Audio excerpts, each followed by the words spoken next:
messieurs, bonsoir et bienvenue à cette émission d'Info 9.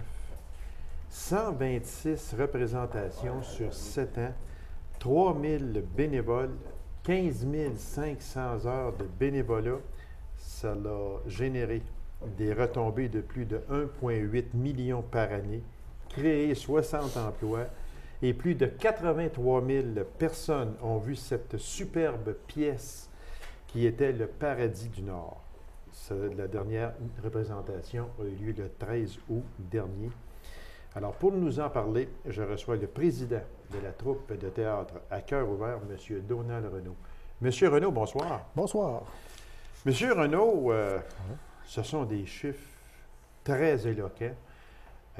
On ne peut pas attirer au-delà de 80 000 personnes, 83 000 personnes, sans que ce soit un succès monstre.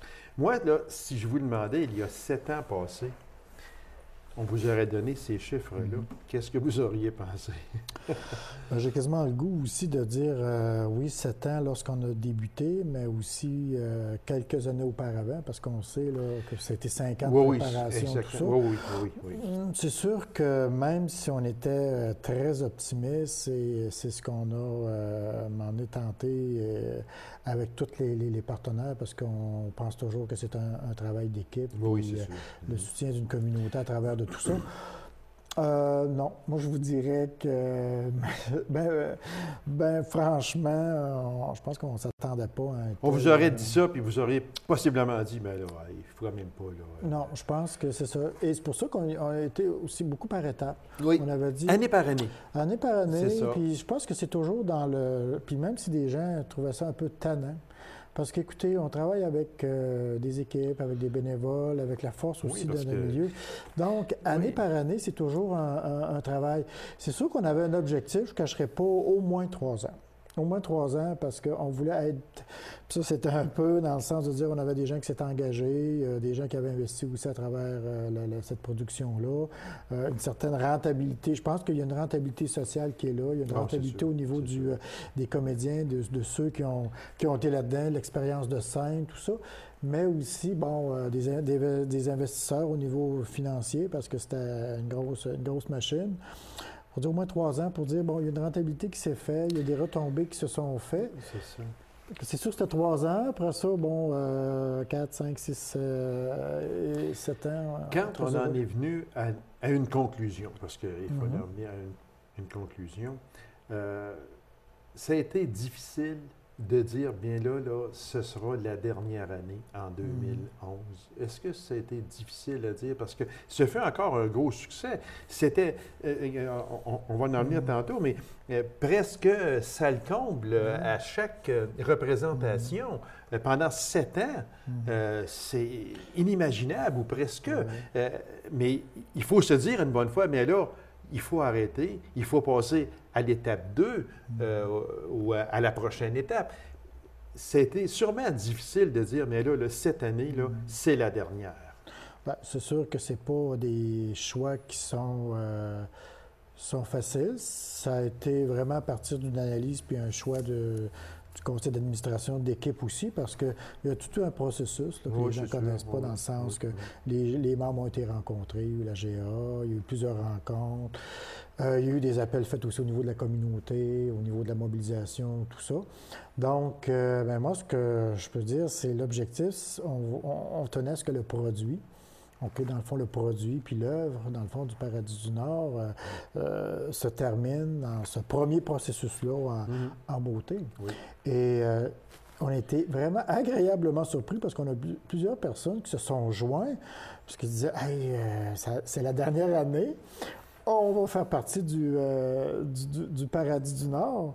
Et qui, vraiment, on a formé vraiment une très, très belle équipe, une trentaine de personnes qui se sont joints. Et je pense que les gens qui sont venus voir la production cette année, c'était une des belles... Bon, on dit toujours des belles années, mais cette année, c'était une très belle année aussi. Ça a duré 7 ans. Moi, j'ai vu les 7 années. Et puis, c'était toujours aussi phénoménal. Il y a eu quelques changements au fur et à mesure, et c'est tout à fait normal. Il y a eu des pièces qui ont été enlevées, d'autres qui se sont ajoutées pour garder toujours le monde un petit peu sur le qui-vive. Et puis, mais quand on parle dans tout ça, M.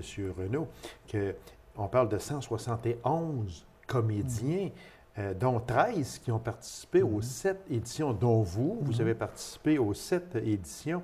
C'est vraiment fantastique.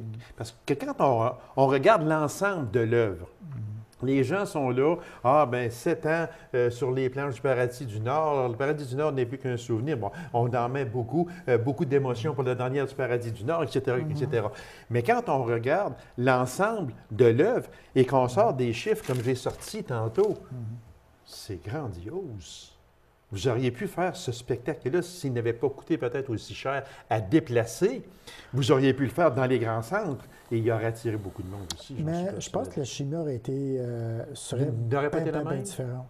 Okay. Je pense que pour nous autres, je vous dis peut-être au Québec, ici, peut-être si on avait été en France, j'ai des rêves. Là, oui. Comme ça, peut-être que là, à ce moment-là, ça aurait été complètement différent. Mais je pense qu'au Québec, non, parce que ça venait d'ici. C'était notre coin à nous autres. C'était notre coin. Okay.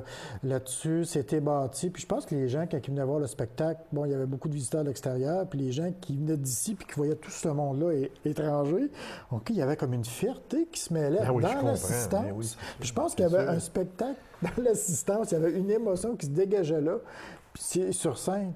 Donc, ça serait difficilement exportable. C'était chez nous. Oui, c'est vraiment un produit de chez nous, avec des créateurs d'ici, avec des gens d'ici qui ont travaillé. Là, des équipes. Je pense ici avec le multimédia, ici l'équipe de Macamic, de Radium. Là, je veux pas, parce qu'il y a tellement de monde là-dessus, mais c'est vraiment ça. Puis je pense qu'il y a des expertises qui se sont développées là, dans tout ça à travers les créateurs, à travers les comédiens, beaucoup d'entreprises, aussi à l'intérieur de ça. Ça serait, parce que oui, il y a eu des propositions dans ce sens-là. Je pense qu'il y a un chiffre qui est révélateur, M. Renaud, c'est que quand on dit que 40 de la clientèle provenait de l'extérieur de la région, c'est 4 personnes sur 10 qui venaient de l'extérieur. C'est beaucoup, beaucoup. Oui, puis ça ne s'est pas démenti. Et c'est sûr qu'on atteignait toujours, surtout dans les dernières années, la notoriété. La notoriété du Paradis, qu'on a un peu partout au Québec, qu'on n'a vraiment pas à rougir. C'est sûr qu'en nos rêves, sans nécessairement compétitionner, mais tu sais, quand on parlait des grands spectacles, on parlait de la Fabuleuse, on parlait... Donc, c'était vraiment, au départ, c'était un peu inatteignable, mais aujourd'hui, puis sans, comme on dit, là, sans modestie, mais sans non plus, on ne s'en fout pas la tête avec ça du tout, mais c'est de dire qu'à quelque part, on est capable d'atteindre des standards. Oui, sûrement, oui. Puis, ici, de hauts standards. Ici, dans le coin de la BTB-Ouest. C'est ça qui serait important, de travailler fort à se concerter, à se mobiliser pour conserver cette expertise-là. Parce qu'il y a vraiment une expertise que j'appelle en théâtre musical, en comédie musicale, avec ce qui s'est développé. En tourisme, on est reconnu au niveau de la région. Oui. Puis on sait qu'au niveau régional, ce qui est important, c'est de garder les équilibres. Chacun ses forces dans ses secteurs. Puis nous autres, on voudrait travailler fort à conserver cette expertise-là. Monsieur Renaud, juste une question comme ça. Le Paradis du Nord, c'est terminé. On va en parler un petit peu plus tard là, dans l'émission. Il y aura un autre spectacle qui va remplacer le Paradis du Nord en 2012. Si on se reporte au Saguenay ou La Fabuleuse, qui a duré des années, on est arrêté. On a mis une autre pièce de théâtre. Puis là, on est revenu avec La Fabuleuse parce que l'autre pièce de théâtre, il y a eu... Ça ne marchait pas, il faut le dire. Là. Puis même le maire de Saguenay s'en est mêlé. Il a dit, mais regarde, là, revenez avec La Fabuleuse, ça attirait énormément de personnes. L'autre, ça ne marchait pas. Vous n'avez pas peur de ça? C'est vrai que vous allez le voir plus tard. Écoutez, là, dans ce sens-là, qu'on ait peur ou pas peur, il faut laisser rendre une réalité. OK. La réalité. Et dans le sens que forcer quelque chose, je pense qu'on n'obtient pas de bons résultats.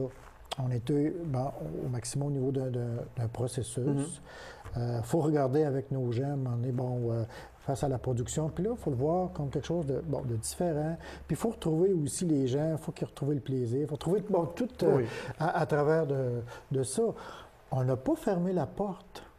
On n'a pas fermé la porte, OK? Puis je pense les laisser entrebailler un peu. Oui, dans le sens qu'avec soit les créateurs ou encore là-dessus, puis ça, on le dit à tous nos partenaires, si les conditions, OK, sont à nouveau réunies, OK, il faut continuer à rêver, il faut continuer à avoir des projets. Puis quitte à m'emmener à revoir, justement, mais c'est sûr que si jamais, puis ça c'est à l'intention du conseil d'administration aussi, s'il y a d'autres choses, ça sera toujours le Paradis du Nord. OK? Puis je pense que oui, dans ce que vous dites avec au Lac-Saint-Jean, je pense qu'on prend expérience à demander là-dessus.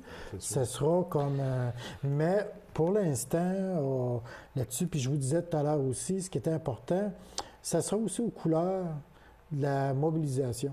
Parce que ce n'est pas des projets qui peuvent être portés par 2, 3. Il faut vraiment que ça soit porté par un ensemble de partenaires. Puis on a des choses, parce que c'est rendu, vous voyez les chiffres, le personnel, tout ça, c'est rendu une machine qui est assez grosse là-dessus. Elle est énorme.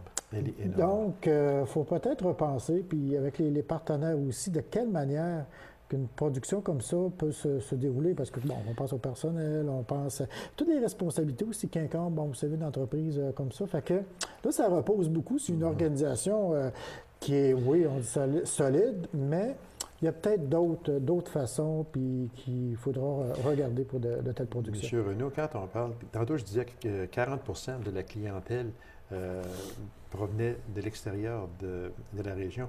Et de ce 40 il y a 72 de cette clientèle-là hors région qui s'est déplacée expressément pour voir le Paradis du Nord.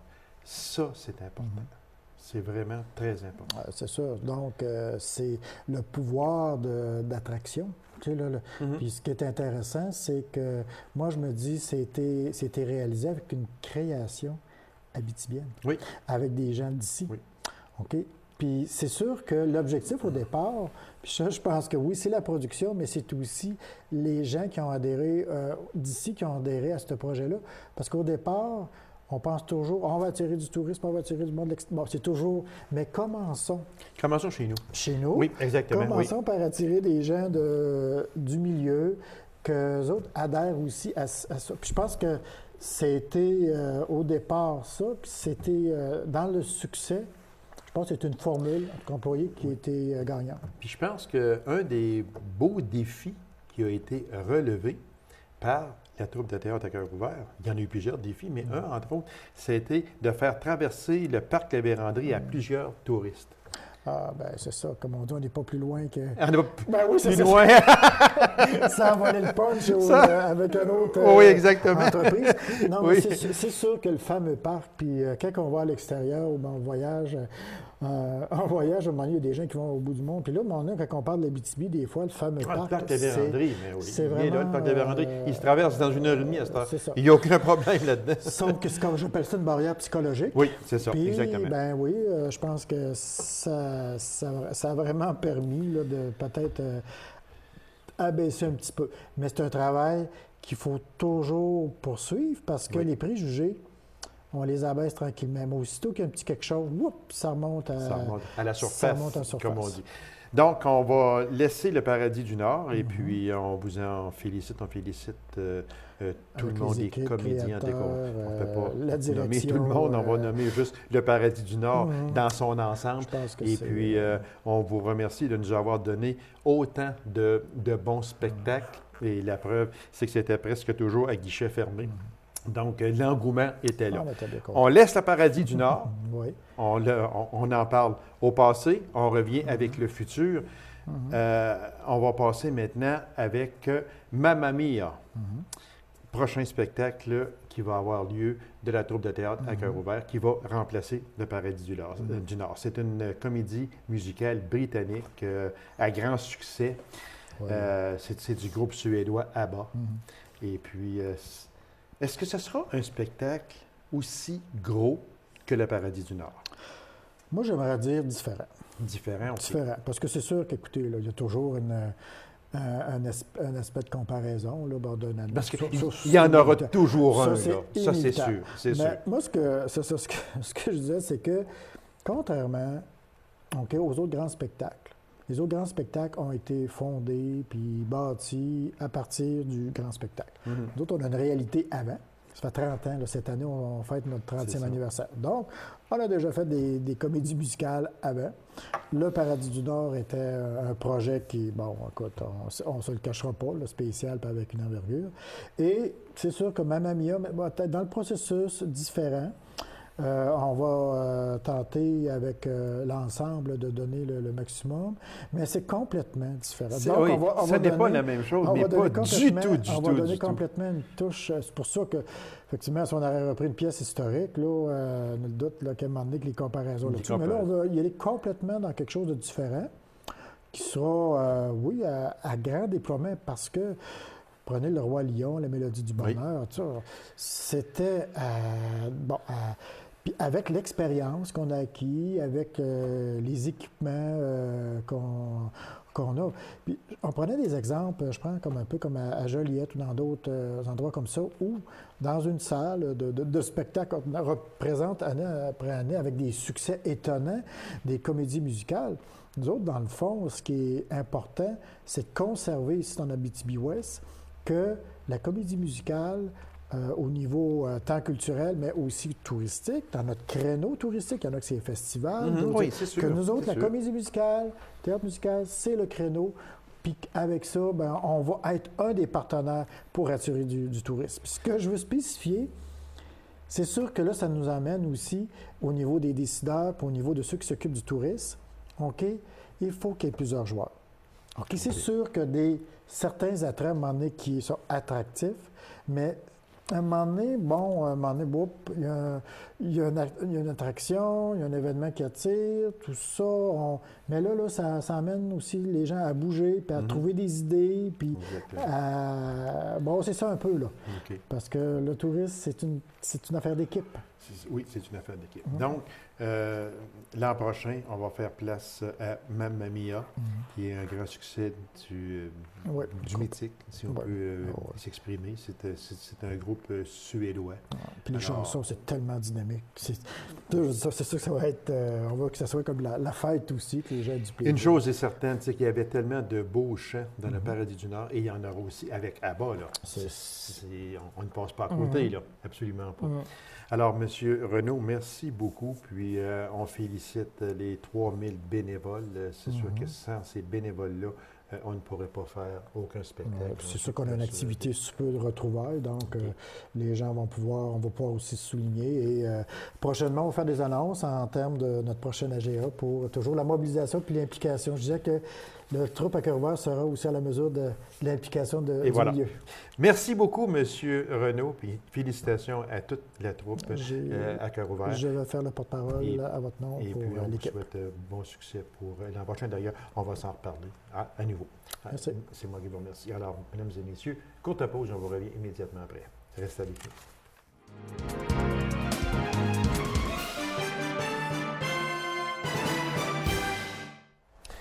Elle en est à son 4e mandat comme présidente de la Chambre de commerce et d'industrie d'Abitibi-Ouest.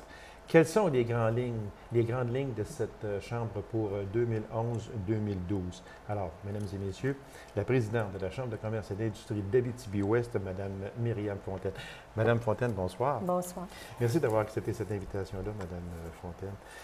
Le 4 mai dernier, on vous renommait à nouveau, on vous donnait un 4e mandat comme présidente de la Chambre de commerce et d'industrie d'Abitibi-Ouest. Moi, si je vous demandais à brûle-pourpoint comme ça, vos trois dernières années, comment elles ont été? Comme présidente, êtes-vous satisfaite? C'est juste rectifier, ça fait 3 ans. Ça fait 3 ans? Oui, OK. 3 ans comme présidente. OK. Donc, c'était mon 3e mandat comme présidente cette année. Comment j'ai trouvé ça? Bien, c'est sûr que je suis dans la Chambre de commerce parce que j'aime. J'aime au niveau de l'économie, savoir ce qui se passe, être dans l'action. Et oui, c'est plaisant d'être là. C'est plaisant d'être entouré aussi d'administrateurs qui sont de divers milieux, qui peuvent aussi, chacun dans leur milieu, nous aider à alimenter le milieu économique, là. Parce que c'est quand même important de le dire, Madame Fontaine, parce que des fois, on entend encore, et malheureusement, on entend encore dire « Ah, c'est la Chambre de commerce de la Sarre, puis moi, je demeure à Palmarol, je demeure à Macamic, je demeure à Nord-Métal, c'est pas pour moi. » Mais c'est bel et bien la Chambre de commerce et d'industrie d'Abitibi-Ouest. Et ça, c'est important de faire la différence entre les deux. Oui, absolument, parce que le secteur économique, il ne touche pas juste la ville de la Sarre, mais on a bien 21 municipalités ici en région et ça touche toutes ces municipalités. Est-ce qu'on peut dire que dans la Chambre de commerce et d'industrie, il y a des représentants, il y a des membres d'à peu près toutes les localités ou en majeure partie des localités? Je ne peux pas vous dire qu'il y en a dans toutes les municipalités, mais on a une très bonne représentation à travers nos 21 municipalités. OK. Ça. Parce que c'est important. Parce qu'on a des gens d'entreprise dans les petites municipalités entourant mettons, le centre. Okay. Et je veux dire, ces gens-là font partie de la Chambre de commerce et ils y trouvent un intérêt, justement, parce qu'ils se font connaître. Okay. 2011-2012, comment la présidente entrevoit cette année-là? Pour vous, est-ce que vous êtes optimiste? Parce qu'il y a un temps, il ne faut pas s'en cacher, là. Il y a un temps, quelques années passées, qu'on on le voulait ou non, on était un petit peu pessimiste. Le domaine forestier était complètement anéanti. Le domaine minier commençait à prendre vie. Là, on parle de 3, 4 ans, 5 ans passés. C'est ça. Et aujourd'hui, si on regarde, le domaine minier fonctionne admirablement bien. On n'a qu'à regarder l'or qui frôle les 2000 $ l'once actuellement. Et puis, le domaine forestier recommence à prendre vie un peu. Le souffle commence à être un petit peu plus fort. Comment entrevoyez-vous 2011-2012? Bien, c'est sûr que c'est la reprise économique au niveau forestier, là, parce qu'on sait, comme vous venez de l'expliquer, ça a été des moments plus difficiles. Oui. Mais je pense que le domaine forestier a posé ses pions, s'est assuré d'une viabilité de ce côté-là et commence à reprendre de la vigueur. D'ailleurs, on voit souvent dans les journaux qu'ils sont à la recherche de nouveaux employés. Oui, puis on commence à regarder passer aussi des gros véhicules qui transportent du bois, chose que ça faisait un certain bout de temps que l'on ne voyait plus. C'est ça. Fait qu'il y a une reprise économique de ce côté-là. C'est certain que les mines, écoutez, les mines, on le sait, là, c'est le boom, c'est le boom minier.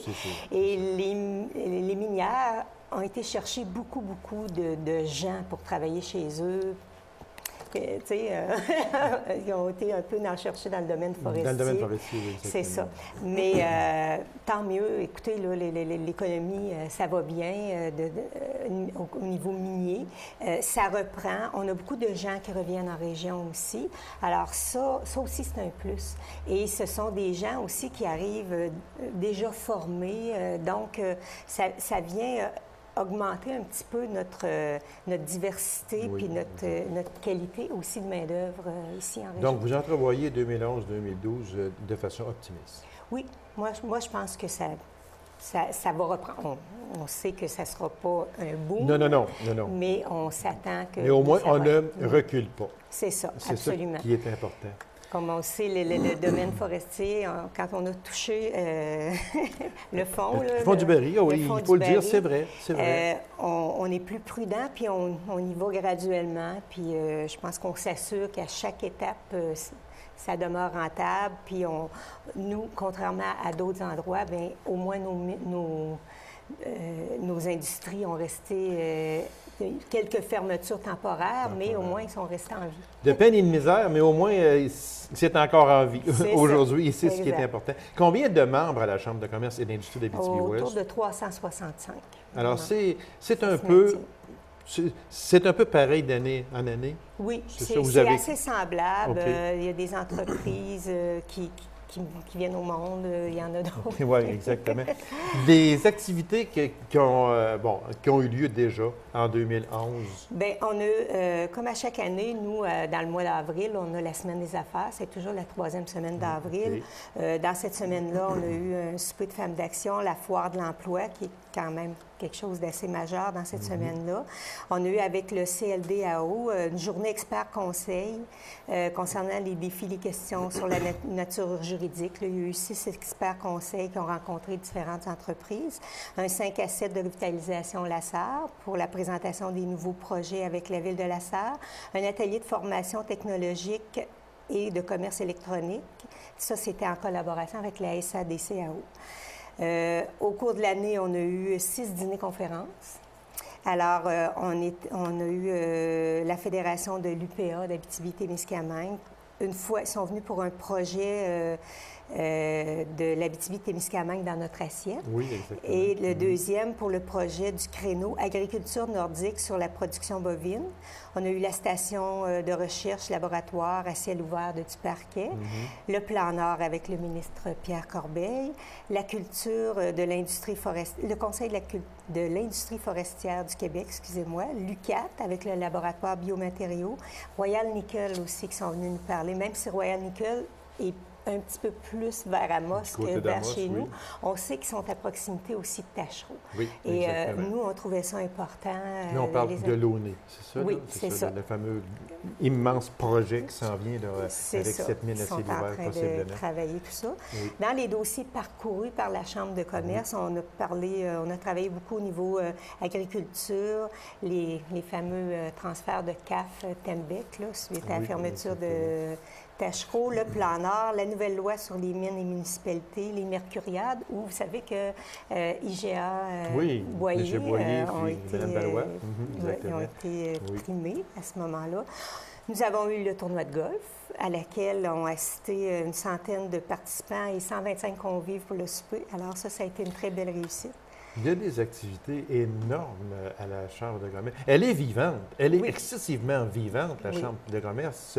Et puis dans les dîners-conférences ou des choses comme ça, il y en a beaucoup. Et le temps nous presse, Mme Fontaine. C'est sûr que la principale activité de l'automne ou une des principales activités se veut le Gala Excellor. Absolument. Encore cette année. Cette année, on fête le 25e anniversaire, la 25e édition du Gala Excellor. Alors, on s'attend à de belles surprises. On ne veut pas les dévoiler. Non, vous comprendrez. C'est bien. Mais oui, on veut souligner de façon particulière le 25e anniversaire avec le Gala Excellor? Avec le Gala Excellor, c'est ça. La 25e édition du Gala Excellor, parce que la Chambre de commerce, ça fait beaucoup plus longtemps. Oui, exactement, c'est ça. Madame Fontaine, on nous dit que vous en seriez à votre dernier mandat. Ah oui, absolument. J'ai dit à mon équipe, faut passer la pôle, il faut donner la chance aux gens d'y aller parce que chaque président, chaque présidente qui va à la barre amène des idées nouvelles, amène un sang nouveau. C'est ça, exactement. C'est ça, une façon différente de voir les choses. Puis je pense que c'est une richesse, puis on doit s'en approprier, là, cette richesse-là. J'aimerais juste parler, en terminant, il reste peu de temps, madame. Oui, c'est ça, parce qu'on a d'autres comités comme Femmes d'Action et Action Jeunesse aussi. Et je veux juste souligner un petit mot, parce qu'Action Jeunesse a eu une activité, une soirée bavaroise, et pour une première activité, 60 personnes. C'est bien, c'est très bien. Madame Fontaine, merci infiniment. Continuez votre excellent travail à la Chambre de commerce et d'industrie d'Abitibi-Ouest. Vous avez un très beau mandat et on vous en félicite, Madame Fontaine. Merci beaucoup. C'est moi qui vous remercie. Alors, Mesdames et Messieurs, merci d'avoir été là. On se donne rendez-vous à une prochaine émission d'Info 9. Au revoir.